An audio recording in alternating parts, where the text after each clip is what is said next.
Isso aí, pessoal. Vamos lá. Mais uma pra conta, hein? Live número 6. Sexta live de 2024. Vamos nessa, pessoal. Sejam todos muito bem-vindos. Vamos para mais uma live, 7h43 da manhã, manhã de muito calor em São Paulo. Vamos nessa, pessoal. Vamos trazer aqui, fazer o nosso bate-papo aí diário sobre fundos imobiliários. Vamos tirar dúvida, beleza? Então, vamos nessa. Vamos que vamos, vamos que vamos.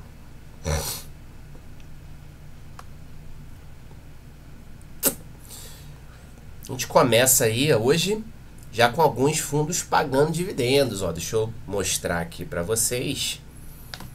Hoje a gente tem IRDM pagando, Iridium pagando aí 70 centavos por cota. Em função disso, o fundo apresentou até uma desvalorização considerável. E os fundos aqui da RBR. Hoje a gente tem RBRF pagando 55 centavos por cota, uma redução aí no seu dividendo. Beleza? O fundo está lá pagando ali por volta de 63 centavos. RBRR, fundo aí com uma pegada high grade, 68 centavos por cota. E o RBRY, fundo aí com uma pegada high yield, pagando R$1 por cota. Então, alguns fundos grandes hoje aí pagando dividendos, beleza? Então, dia 17 também tem dividendo na área. Show de bola. Maravilha. Galera, ó, lembrando, quem tiver dúvida, pode comentar aqui embaixo, tá? Quem tiver interesse na minha assessoria, pode me chamar no direct, quem tá assistindo aí pelo Instagram. Quem tá aí na gravação do YouTube, tá? O meu Instagram tá aqui na descrição do vídeo. Pode clicar aí, aproveita e já me segue, tá? Manda uma mensagem que daí a gente conversa melhor sobre a assessoria, a gente marca uma reunião. Se fizer sentido, a gente avança e daí você vem para minha assessoria aqui na XP. Lembrando, tá? Assessoria é um processo gratuito, você não vai ter que desembolsar nenhum dinheiro para ter o meu acompanhamento. Quem me remunera é a própria XP em função dos produtos que são ofertados aí para o cliente. Beleza? Show de bola. Então, galera, vamos trazer aqui alguns pontos. Vamos lá. Então, já vamos começar aqui com a seguinte notícia. Grande Diegão aí na área. Bora! Então já vamos começar com essa notícia. IFIX fecha com recorde histórico pelo terceiro dia consecutivo. Então, no ano passado ali a gente tava... Eu tava bem já descrente, né, que a gente ia conseguir superar a máxima histórica, que era de janeiro de 20, tá? E aí no ano passado a gente conseguiu bater e agora a gente está conseguindo renovar máximas históricas a cada dia.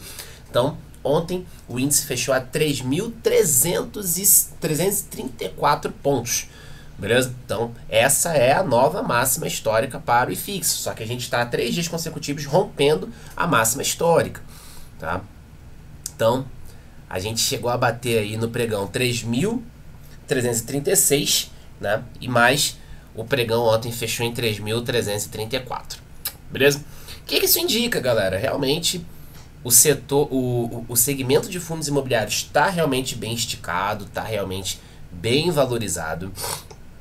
Então, é o que eu já venho falando já há algum tempo, tá? Agora que está valorizado, o momento pode ser de você se desfazer de algumas posições que você já não vê mais qualidade, que você já não vê mais fundamento, ou até mesmo, deixa eu virar para mim, ou até mesmo você você se desfazer do que já não faz mais sentido, rebalancear a sua carteira, ou então, principalmente, fazer caixa. Fazer caixa. Ontem eu tava... Fui almoçar com uma amiga minha, até postei no story, né, que eu tava indo encontrar uma amiga e uma cliente aqui, e a gente tava falando, a gente falou sobre várias coisas, seguro, previdência, falei do Renda Mais, né, o Tesouro Renda Mais, e daí ela tava falando de fundo imobiliário. O intuito dela é investir para aposentadoria. E daí a gente tava falando do Renda Mais e ela falou de fundos imobiliários. Falou assim, poxa, agora fundo imobiliário eu tô vendo que tá valorizando pra caramba, então agora que tá na hora de entrar. Aí eu falei, olha, aí eu olhei e ri, né? Aí ela, não, eu falei, não, quando tá caro já passou a hora de entrar. Então, aí a analogia que eu tenho trazido bastante, né? Você pagaria preço de iPhone 15 no iPhone 11? Não. Por quê? Você sabe que, né, vale mais, você sabe que vale menos, né? O iPhone 11 vale menos que o iPhone 15. Então você não pagaria preço de iPhone 15 no iPhone 11. Então, não faz sentido você pagar um preço muito alto numa coisa que vale menos, tá? Então, quando a gente tem esse cenário de fundos imobiliários mais valorizados, cara, pode fazer mais sentido você reforçar o caixa. Porque quando o mercado vira, e aí vai, vamos supor, a gente começa a entrar num cenário onde a gente vai batendo ali cada vez menos pontos no IFIX e a gente sai da barreira de 3.300, vai para 3.200 e pouco, volta para 3.200. Então você vai ter ali alguns descontos em fundos imobiliários que não perderam a qualidade. E poxa, se você tem caixa para surfar essa onda, bom, pode ser interessante porque você vai conseguir comprar bons ativos que estão com qualidade ok, pagando menos. Beleza? Então, esse é o ponto. Mas parece um contrassenso, né? Ah, agora que tá caindo eu vou comprar e quando tá subindo eu vou rebalancear, vou vender, eu vou fazer caixa? Sim, justamente porque o mercado vira. Então, se você compra lá em cima, quando o mercado virar, a sua rentabilidade comparada com o seu preço médio, ela fica menor. Ela vai caindo, ela fica negativa. Por outro lado, se você vende num preço abaixo do que você comprou, pronto, você fez o prejuízo mesmo. Agora, quando você compra num cenário de baixa, mesmo desde que o fundo esteja com qualidade, não adianta simplesmente, tá caindo, vou comprar. Não. É comprar quando você tem ali um cenário realmente favorável. Tá caindo porque o mercado como um todo tá caindo. Aí é uma história. Quando tá caindo por causa de perda de fundamento, aí é outra completamente diferente, né? Desconto.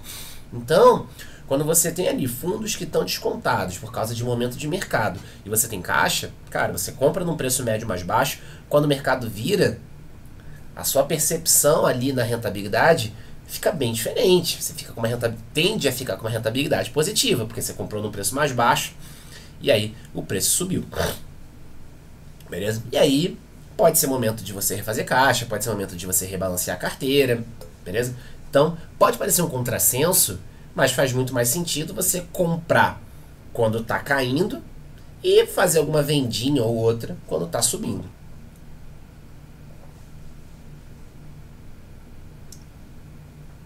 Ó, o Investback aqui botou HGLG, cotação tá caro, valorizou bastante, resenha HGLG, perfeito. Faz um rebalanceamento e é isso. Beleza? Show de bola. E aí, um outro ponto também interessante, falando aí de máximas históricas, é a questão do MXRF. MXRF, primeiro fundo imobiliário a bater aí 1 milhão de cotistas. Então hoje no mercado a gente tem aí cerca de 2,5 milhões de investidores em fundos imobiliários. E aí só o MXRF tem 1 milhão. Só o MXRF aí tem 1 milhão de cotistas. Então um fundo que realmente caiu muito nas graças aí do investidor. Tem até uma matéria, deixa eu ver aqui, saiu uma matéria aqui também, né? O MXRF bate marca de 1 milhão de cotistas. Por que ele é tão popular? Eu não li essa matéria, tô abrindo aqui agora com vocês, mas o que eu vejo é o fato dele ser um fundo ali de base 10.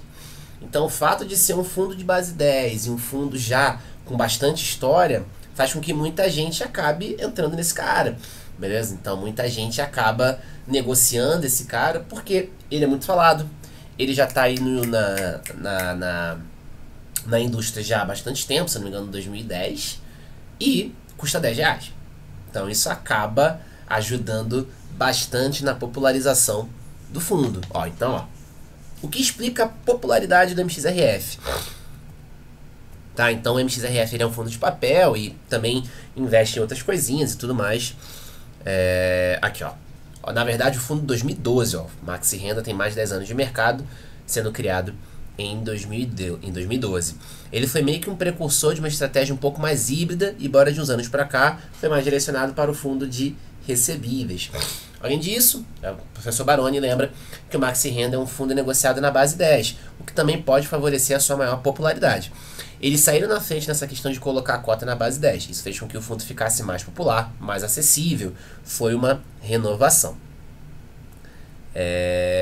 Por fim, outra questão que pode pesar a favor do MXRF é o fato dele estar dentro da distribuição XP. É um fundo aí da XP Asset. Beleza?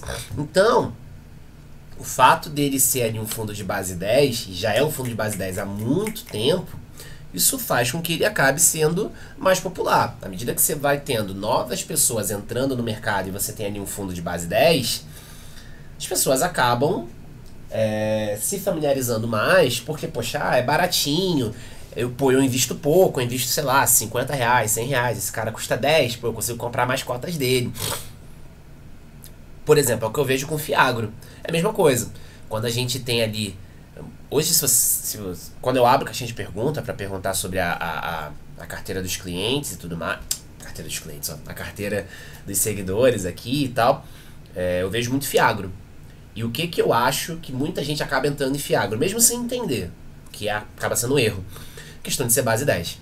Ah, eu invisto pouco e eu vi que tá ali pagando dividendo alto, tá 9 e pouco, pô, vou comprar.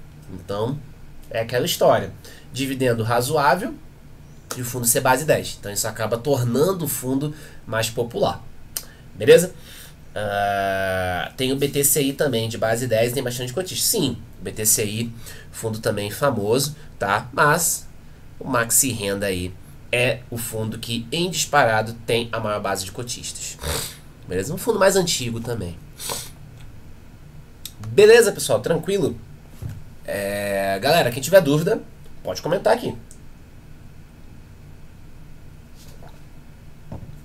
E reforçando, quem tiver interesse aí na minha assessoria aqui pela XP, tá? Lembrando que a assessoria não é só de fundos imobiliários, tá? De ação, renda fixa, tudo que for pertinente para sua carteira. Quem tiver interesse na minha assessoria, pode me chamar no direct, me manda uma mensagem. Quem está assistindo aí a gravação no YouTube, pode me chamar aqui no Instagram, o link está na descrição. Me manda uma mensagem, a gente conversa e daí, se fizer sentido, a gente avança para assessoria. Beleza? Ó, o André perguntou aqui, você acha confiável o POR 11? Cara, eu já andei olhando há muito tempo atrás o POR 11, mas vamos lá, vamos aproveitar que a pergunta do André, tá? Vamos dar uma olhada aqui, vamos pegar alguns fundamentos rápidos assim, vamos dar uma olhadinha no relatório gerencial, tá bom? Vamos fazer isso. Vamos lá, aqui é o Vivaço, vamos lá. Galera, POR 11, ó, vamos dar uma olhadinha nele aqui. Então, opa. Galera, POR 11. Então, 92,36, tá? A gente tá aí com um PVP de 0,94, então seria ali um fundo de papel que está sendo negociado com um certo desconto. Lembrando que PVP para fundo de papel funciona bem, tá bom? A gente tem ali um patrimônio de 364 milhões, tá?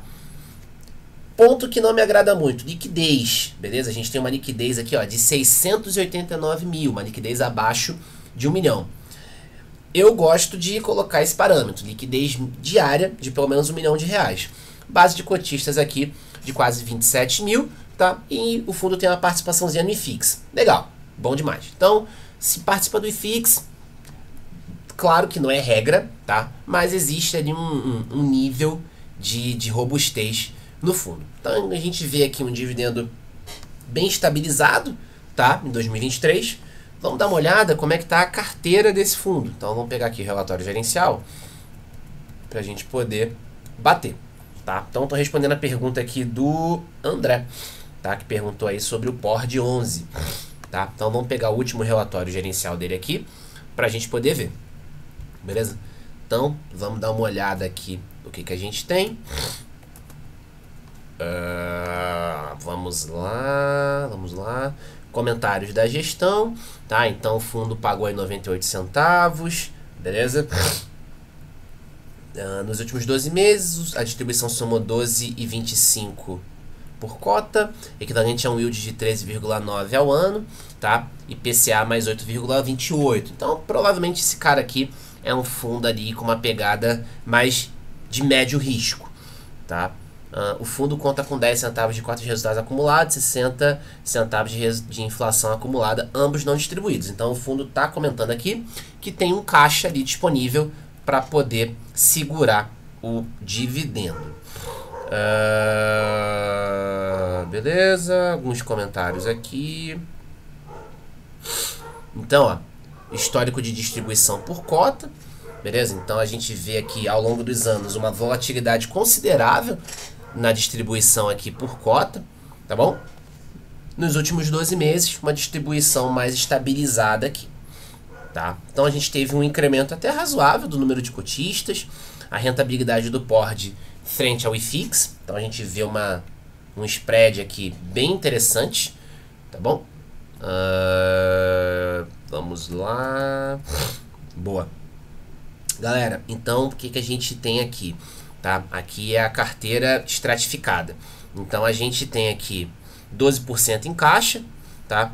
7% em CRI sênior, tá? CRI sênior é o nível de risco, é o menor nível de risco para um CRI que a gente pode ter, tá? E aí é corporativo e tá falando de empresas aí, e tá falando de empréstimo de dinheiro a juros para financiar empresas, né? Então, 7%, CRI corporativo de série única, 56%, 2% aqui em pulverizado, loteamento, algo do tipo, da classe mezanino, que é uma classe de risco acima da classe sênior. Lembrando, a hierarquia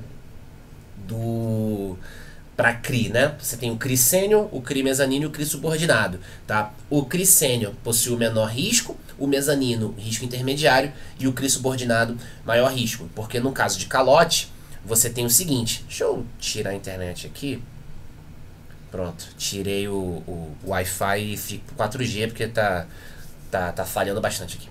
Então quando você tem um calote, o CRI sênior recebe primeiro as garantias, depois que todos os seniores receberam. O mezanino recebe depois que todos os mezaninos receberam. Os subordinados recebem. Então, quando o fundo tem muita participação em CRI subordinado, ele tem uma dose de risco mais alta. E aqui você tem o CRI pulverizado sênior, CRI pulverizado único, 3% aqui em fundos imobiliários. Então é um fundo que, no geral, olhando para essa estratificação aqui, tem uma pegada de risco menor, tá? Por conta da exposição aqui em cota única e em cota sênior, olhando só para a hierarquia, beleza? E o que a gente tem aqui no PORD 11? Algo que eu acho bem interessante, tá? E teve alguém que comentou aqui, foi o Investback, né? Ele falou aí do BTCI, tá? O PORD, ele tem uma divisão também entre CDI e IPCA. Então você tem aqui de fato um fundo que está entregando uma estratégia híbrida de indexadores, bem balanceado, que eu acho positivo, tá? Porque aí você consegue surfar bem duas ondas, a onda de inflação mais alta e a onda de Selic mais alta, beleza? Então quando você tem essa divisão aqui, na minha visão, isso acaba sendo bastante benéfico. Quando você tem essa liberdade para montar ali de acordo com como está a economia, você ganha em tranquilidade assim, para o dividendo. O dividendo tende a ficar mais estável, tanto que você vê. Essa divisão aqui, quase que meio a meio, CDI e IPCA, foi o que contribuiu para manter esse dividendo mais flat. A gente ficou um bom tempo com o Selic a 13,75, então se o fundo tem exposição ali em... Se o fundo tem exposição em CDI, ele também consegue ter uma correção monetária maior por causa disso. E aí o dividendo tende a ficar mais flat porque a Selic ficou num patamar mais estável por um bom tempo, tá? E daí o fundo tem exposição em IPCA, vai acumulando resultado. Quando a gente tiver ali um cenário um pouco mais desfavorável para os indexadores, aí o fundo pode distribuir essa reserva que foi acumulada. Beleza? Então, maravilha. Então o fundo tem bastante na parte pulverizada. 78% em residencial, 22% em comercial, tá? Aqui os CRIs corporativos aí e os tipos de garantia, tá? Cada garantia aqui e os CRIs aqui relacionados, beleza? Ele não tem aqui a LTV. E aí comentando sobre os ativos em carteira, bom, o que deu para perceber aqui? Vamos lá, ele está comentando, só para a gente fechar aqui. O que ele está comentando sobre as estratégias? CRIs pulverizados. A estratégia de CRI pulverizado busca a exposição a portfólios diversificados de crédito imobiliário. O lastro dos CRIs são conjuntos de CCI, não me recordo agora o que seria CCI, representativas do financiamento obtido por adquirente e unidades imobiliárias. Esses portfólios são adquiridos de diversas incorporadoras, sendo que ocasionalmente também de outros cedentes. Tá? E aí as características que o fundo busca para os CRIs pulverizados. Tá? Pulverizado, quando a gente está falando de CRI pulverizado, a gente está falando de CRI onde você tem diversos devedores. Loteamento, resort, coisas desse tipo. E o CRI corporativo, a estrutura de CRI corporativo busca exposição a companhias ou estruturas que contêm com boa previsibilidade de receita, conferindo alta capacidade de pagamento em cenários diversos. Beleza? Então aqui a gente tem as duas estratégias que fazem parte do PORD. Olhando assim, no geral, obviamente é só um relatório, a gente teria que olhar histórico e tudo mais, mas assim, é um fundo que aparentemente está rodando bem, tá?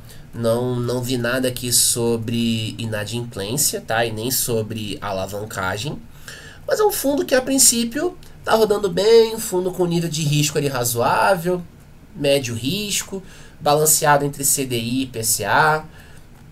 Talvez seja um fundo que está mais ali de lado, né, comparado com os grandes, mas pode ser que tenha um fundamento. Ponto de atenção aqui nesse cara, liquidez. Tá? Uma liquidez baixa aí, 600, quase 700 mil reais. Não é um volume de negociação que eu curto, tá? Mas, enfim, pode fazer sentido desde que você entenda que você tem um nívelzinho de risco a mais ali na liquidez. O André colocou, tem um CRI dele aí que corresponde a 7% de uma empresa que está quebrada. Boa, isso é um ponto interessante. Isso aí é um ponto interessante. Beleza? Então, como eu falei, olhando por alto assim o relatório, a princípio o fundo tá ok em termos de fundamentos, tá? Mas aí seria preciso olhar outros relatórios para poder ver um pouco mais de história, para ver como é que tá. Por exemplo, ele não falou nada de inadimplência aqui. Aqui, ó, na verdade ele comenta aqui no final. Deixa eu trazer. Em relação à carteira de CRI corporativo, todos continuam adimplentes. E a inadimplência dos CRI subordinados permanece controlada. Então, tem subordinado aqui? Não parecia ter subordinado.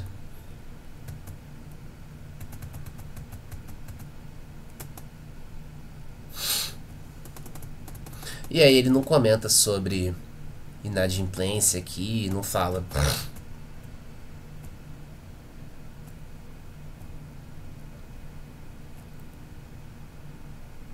Ele não comenta. Ele comenta que todos os CRIs corporativos estão adimplentes. Ele não comenta sobre inadimplência. E aí o André colocou aqui, tava na dúvida em entrar nele ou CVBI. Bom, CVBI é um fundo que eu tenho trabalhado bastante com a minha base, tá? Meus clientes aqui na XP, eu tenho trabalhado bastante CVBI, tá? Porque o CVBI é de uma gestora também muito famosa, que é a VBI, e por trás do VBI tá a Pátria, a mesma que comprou lá os fundos do Credit Suisse. Você tem também a carteira de crédito do CVBI, é uma carteira que tem uma pegada de risco menor, é uma carteira mais high grade, tá? Nível de risco de A para cima, pelo menos de A para cima, nível A para cima. Você tem no máximo uma tolerância ali de 25% em CRI subordinado. O fundo busca diversificação geográfica. São Paulo é a única cidade que pode ter 100% de exposição, até porque a gestora está em São Paulo, tá? Então, o fundo também tem uma LTV ali média na casa de 50%, 60%. Vale a pena estudar. Pode comparar PORD, MCCI, XPCI, BTCI, CVBI, VRTA. Vale a pena fazer essa comparação. Eu tenho trabalhado bastante aqui com os meus clientes da XP ou CVBI, por exemplo. Beleza? CVBI, BTCI tenho trabalhado alguma coisinha também, VRTA, tenho feito aí coisas nesse sentido. Beleza? O Diego perguntou, como que tá a saúde do TRXF? O fundo tá rodando bem, tá? O que é interessante do TRXF? E aí, fechamos aqui a questão do PORD, tá? André, consegui responder aí, cara, de boa? Se tiver interesse aí, pode me chamar no direct, tá? Que daí a gente conversa.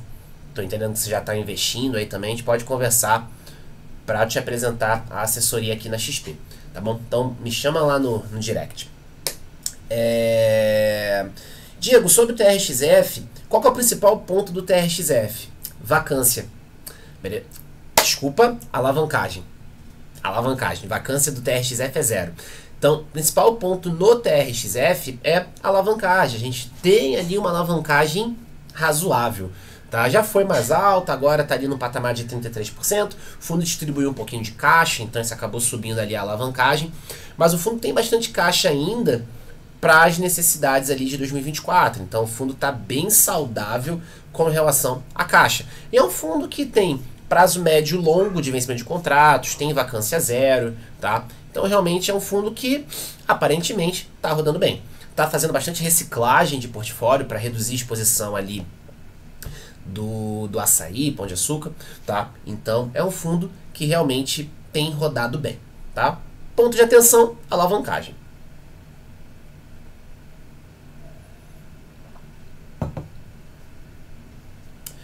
Beleza, pessoal? Tranquilo? De boa? Quem tiver dúvida, pode mandar aí, tá? Então, ó, o Diego perguntou: qual o real objetivo na emissão do HSML? Melhorar a saúde financeira do fundo. O real objetivo da emissão do HSML é melhorar a saúde financeira do fundo. Reduzir a alavancagem. O HSML, ele é um fundo muito interessante, tá? Ele é um fundo onde você tem ali 7 shoppings, tá? O HSML, ele é um fundo de shopping, tá? Você tem ali 7 imóveis e a ideia é que ele seja ou controlador, tá? Um majoritário, ou tenha participação total no shopping. 100% do shopping é do HSML, tá? Por meio lá de uma empresa que está ligada ao grupo HSI. Então, no HSML, a gente tem ali shoppings até bem interessantes, o fundo tem rodado bem, tá? Só que a alavancagem do fundo tá alta, tá ali na casa de 35%.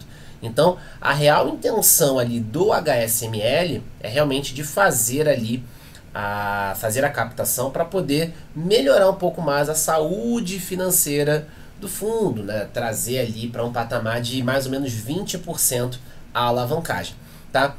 A emissão tá vindo num preço até bem interessante. Eu tô trabalhando, tá, essa emissão aí com alguns clientes, tá, que estão ali com a subscrição disponível no HSML, então eu tenho trabalhado isso com alguns clientes. XPML também trabalhando bastante nessa emissão do XPML, tá? Porque eu vejo valor, apesar do fundo ter ali uma alavancagem mais alta, eu vejo valor no fundo, tá? Então, na minha visão, é uma oportunidade de você comprar num preço mais abaixo do que está no mercado. A subscrição do HSML está R$ 94,34, tá? Comparado aí com o preço de mercado, o fundo está ali no mercado a 95 alguma coisa. XPML, por exemplo, a nova cota está vindo a R$ 112,95, no mercado está acima de R$ 115 reais. Então você está tendo ali a oportunidade de comprar mais barato. O que muita gente tem batido na emissão do HSML? Tá? A questão do custeio da emissão por parte da base de cotistas, tá?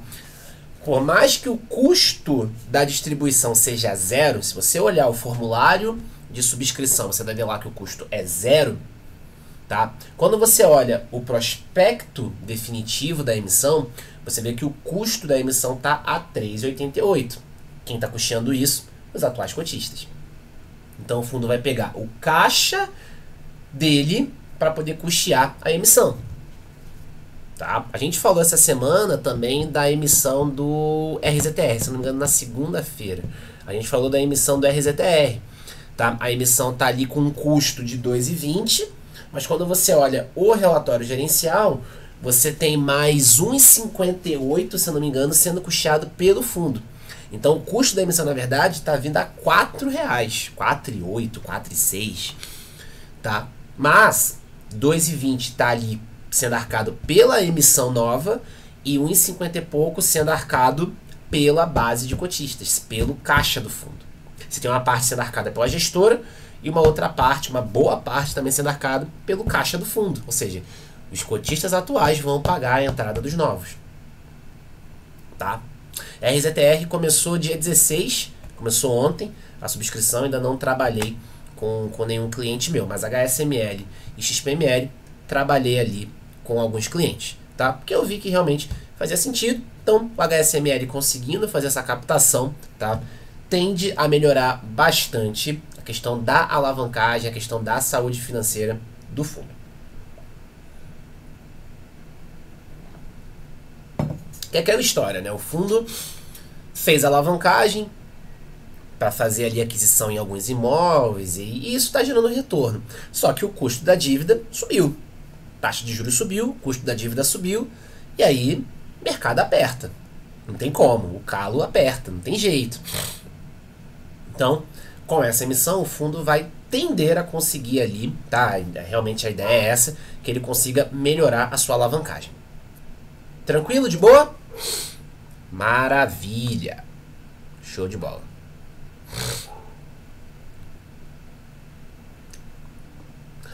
Galera, para fechar, tá? Vou trazer aqui um fundo de laje corporativa, TEP11. Saiu notícia ontem do TEP falando aí de venda de imóvel. Ontem a gente falou lá do BTLG que fez a venda. A gente falou do BTLG que fez a venda lá de um imóvel que ele tinha adquirido, mas que não deu muito certo a estratégia, aí o fundo achou melhor vender o imóvel, fez um lucro ali de 1,27, destravou um lucro de 1,27. TEP11 anunciou aí um fato relevante falando também de venda de imóvel. Deixa eu virar aqui para vocês, tá? Então, ó, o fundo vendeu, né, na verdade, o fundo não vendeu, né, mas o fundo expressou ali a sua intenção de vender esses conjuntos aqui, tá? Que são as vagas de garagem lá de parte do edifício São Luís. Fiz até um vídeo, gravei lá sobre a torre 4 do edifício São Luís, que é a torre que o KNRI tem 86% de participação. TEP11 tá aí com a intenção de vender aqui essa participação aqui nas vagas de garagem aí do edifício São Luís, tá? O preço total da venda de 215 milhões a ser recebido de forma parcelada no prazo de 24 meses, desde que superadas as condições precedentes previstas no memorando. E aí o fundo fala aqui como é que foi adquirido e tudo mais. O preço da venda será de 16 mil reais por metro quadrado, tá? Então começa a operação, a gestão estima um ganho de capital de 9,47 por cota. Então realmente um lucro muito interessante, tá? E aí, se o fundo conseguir sanar todas as condições aí para poder executar essa venda, dando tudo certo, então o fundo tende a destravar um baita valor aí pro fundo, e aí a gente deve ter, a gestora tende a destravar um baita valor pro fundo, e daí a gente tenderá a ter pagamentos mais volumosos aí de dividendos no TEP. Mais detalhes da operação podem ser obtidos de um documento em anexo.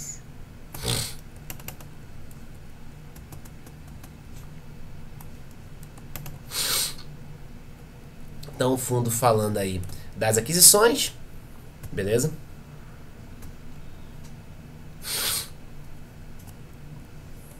E aí falando um pouquinho, né, da linha do tempo, o que foi feito, a questão do incremento de aluguel, o valor adicionado, tá? E aqui, ó, o edifício São Luís. Beleza? Ó, considerações econômicas da venda. Aquisição de ativos bem localizados, implementação de melhorias com redução de custos e aumento de receitas, valorização do ativo e aumento de liquidez, incremento da receita de aluguel e desinvestimento com ganho de capital. Então o fundo melhorou ali o imóvel e daí valorizou, vende para poder alocar em alguma outra oportunidade, tá? Destinação dos recursos, novas aquisições dentro do perfil de estratégia do fundo em localizações prime, tá? E redução da alavancagem atual do fundo. Beleza? Então, vamos até aproveitar para a gente fechar aqui a nossa live. Se a gente tem um relatório gerencial... Ah, tem, do dia 9, dia do meu aniversário aqui, ó. Vamos ver a alavancagem atual do fundo. Como é que a gente está de alavancagem?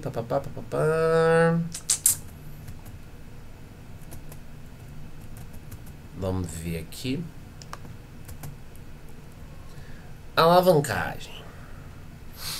Então, ó, comparando aí dezembro de 22 com dezembro de 23, a gente tem uma alavancagem aqui de 10%. Então, 2023 o fundo fechou aí com uma alavancagem de 10%. Beleza? Não é uma alavancagem ruim, tá? Não é uma alavancagem ruim, considerando o setor que o fundo está exposto, que é laje corporativa.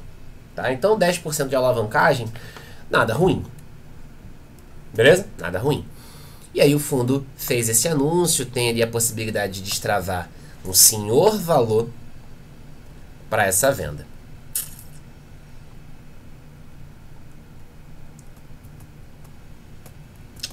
Show de bola! Maravilha! Então, fechando aqui com mais um caso de gestão ativa, mais um fundo imobiliário vendendo participação em imóvel, enfim, para poder fazer uma alocação numa oportunidade melhor, para reduzir a alavancagem, beleza? E é isso. Chegou uma pergunta aqui do André de novo. Tô esperando uma brecha para entrar no AFHI. Você gosta desse fundo? Cara, eu nunca parei para analisar, sendo muito sincero, tá? Sendo muito sincero, nunca parei para analisar o AFHI, tá? Já vi algumas coisas por alto e tal, mas nunca parei para analisar a fundo e tal. O fundo tá aqui, ó, olhando, tá com PVP de 1,02, tá? Então o fundo tá ali sendo negociado num preço mais alto. Tá fazendo emissão de cotas aqui, pelo que eu vi no Status Invest. Se abre aqui o relatório gerencial rapidinho, pra gente poder olhar.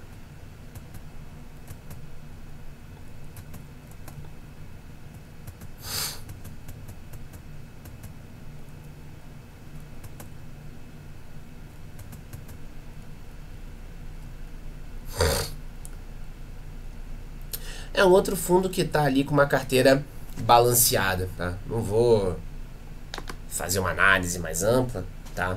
Mas é um fundo também que está com uma carteira balanceada entre CDI e IPCA.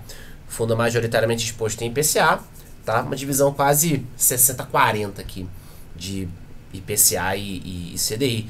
Taxa média um pouquinho mais alta, então o fundo provavelmente ele tem uma pegada ali de médio risco.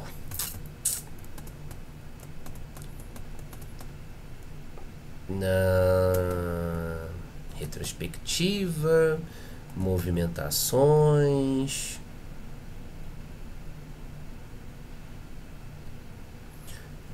A princípio aí não comenta. Aí, ó, como a estratégia ela é híbrida, né, entre CDI e IPCA, ó como é que o dividendo fica bem mais flat. Tá vendo? Fica bem mais flat, bem mais flat. Aqui o quanto o fundo tem de reserva acumulada, 20 centavos por cota. Maravilha.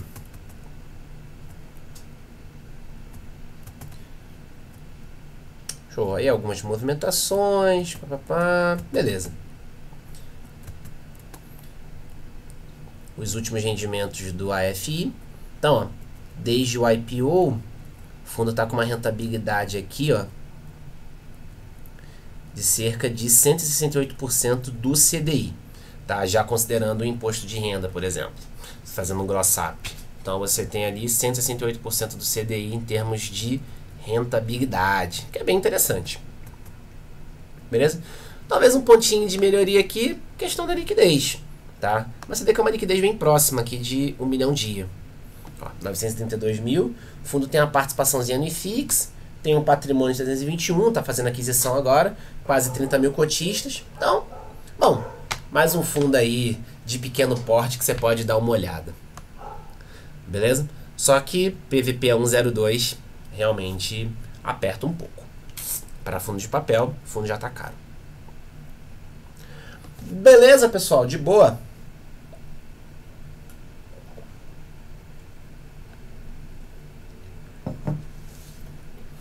Maravilha. Galera, então é isso. A gente acabou até esticando bem a live. Poxa, teve bastante pergunta aqui. Obrigado aí pela participação de todo mundo.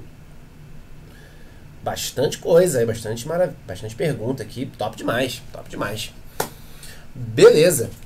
Gente, então, live número 6. de 2024 aí concluída com sucesso, tá bom? Obrigado a todo mundo que participou. Lembrando, quem tiver interesse aí na minha assessoria, pode me chamar no direct. Quem tá assistindo a gravação aí pelo YouTube, meu Instagram tá aqui na descrição. Clica aí, já me segue aqui no Instagram, manda uma mensagem que daí a gente conversa. Se a assessoria aqui comigo na XP fizer sentido, a gente avança. Beleza? Bom, galera, muito obrigado pela participação de todo mundo. Contem comigo, vamos em frente. Um forte abraço. Valeu!